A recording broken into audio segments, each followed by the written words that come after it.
it's hot up in the coach's box as it is down on the field in Jacksonville? We have another air conditioner that's going to be put up there just so we can keep it nice and cool. I'll have cold drinks that I'll be letting everybody know about while they're down there. Maybe even a mister. That'd be pretty cool to have a mister in the back while I'm up there. Send that over to the press box too. Can you set up in your old office? Yeah, you know, I might go in there and say hi, see what's going on.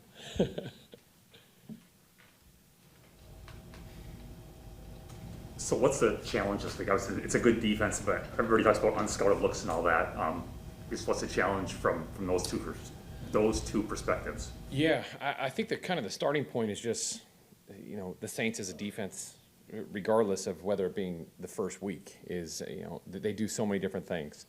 A lot of different coverages, a lot of different ways to play everybody. They played us a lot different last year than they had played other people. So I think you have that aspect along with, you know, they have had a whole offseason to be able to get ready for us.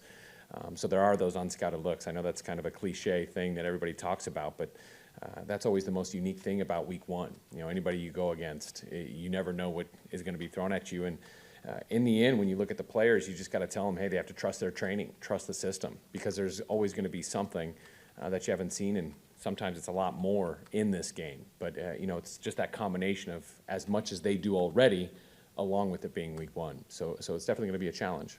So I know teams tend to blitz you guys maybe less than you see on film. But when you have a new center and a new right guard, do you think teams might be more aggressive just to see if those guys can handle it? You know, it could go so many different ways. I mean, they still have to cover a lot of good receivers out there. So when you do get a lot more pressure, sometimes you'll void zones behind it, which can allow some guys to make some plays down the field. And so I think it's one of those risk rewards for anybody. It's funny looking at last year, you know, they pressured us a lot, more than they ever had. And so it's one of those things, sometimes a lot of people say, we're not going to do that. So, you know, you just have to get the flavor of the day as you move forward and get ready to adjust as the game goes on.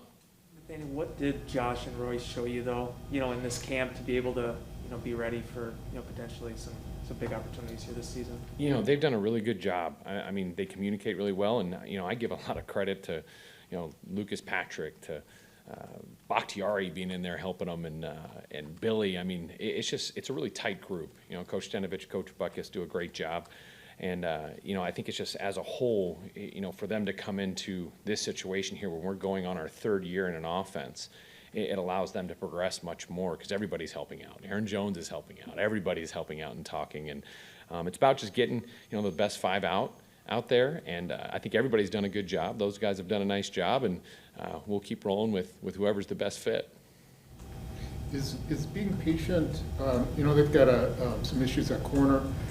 Might be starting a rookie, you know, their depth might not be that good. Do you have to go in with a plan about that, or do you have to be patient, see how they're going to actually kind of handle it?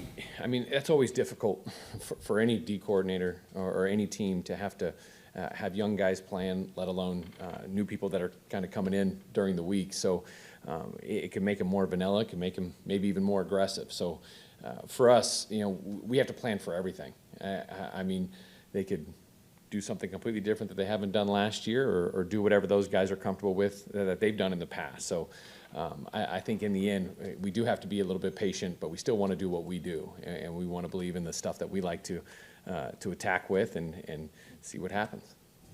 Nathaniel, first off, is it back to red zone, or is it still gold zone? And second, how do you repeat what you did last year when you guys set an incredibly high bar for your execution in that area last year? It's always gold zone. I mean, we're always trying to get that gold. I mean, that's something that the guys really have bought into, and I think, you know, once you cross onto that 20, you know, that's what we're always hunting.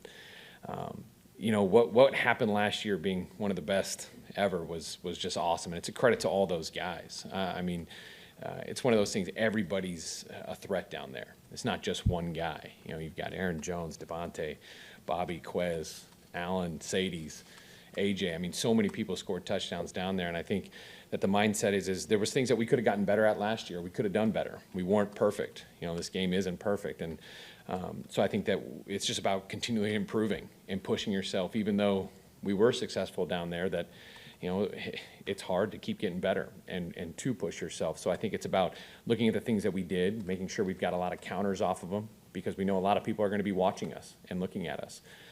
But in the end, it's about how our guys execute. It's about our philosophy once we're down there and the mentality that the guys have. And I think that's something that's hard to defend. It's not just the play. It's about how the guys execute the play, and that's what's so great about it.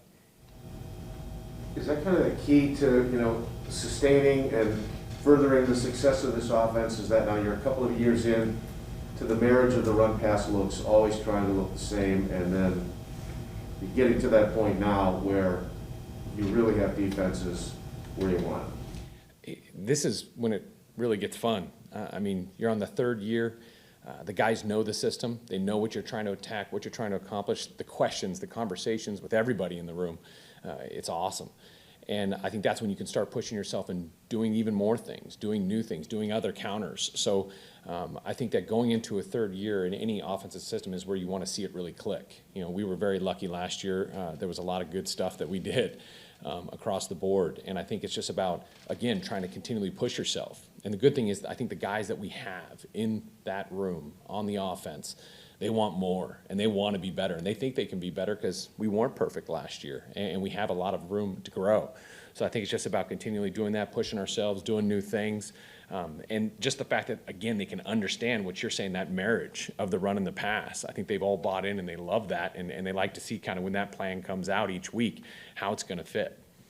You're surprised it clicked so well with no preseason last year right out of the gate, and can you expect that kind of level of execution? Yeah, I would say last year, I thought, even though we didn't get to come together, I thought the guys did a great job learning more. The things that we did in the off-season program, the virtual learning system we built, I thought the guys really bought into that. So kind of going into that, and then how we kind of built up to the game, you never know, but you felt good because we've got a lot of smart players on this team, and they were, again, starting to ask those good questions to understand what we're trying to accomplish. And then going into this season, it's the third year. It's one of those things that those mental errors need to go down. So now it's just about execution and getting better. And as a coach, you're always hoping going into that third season it's going to be even better. That's what you're looking for. But it's still, we haven't gotten out there in a game, and now we got to put it to the test.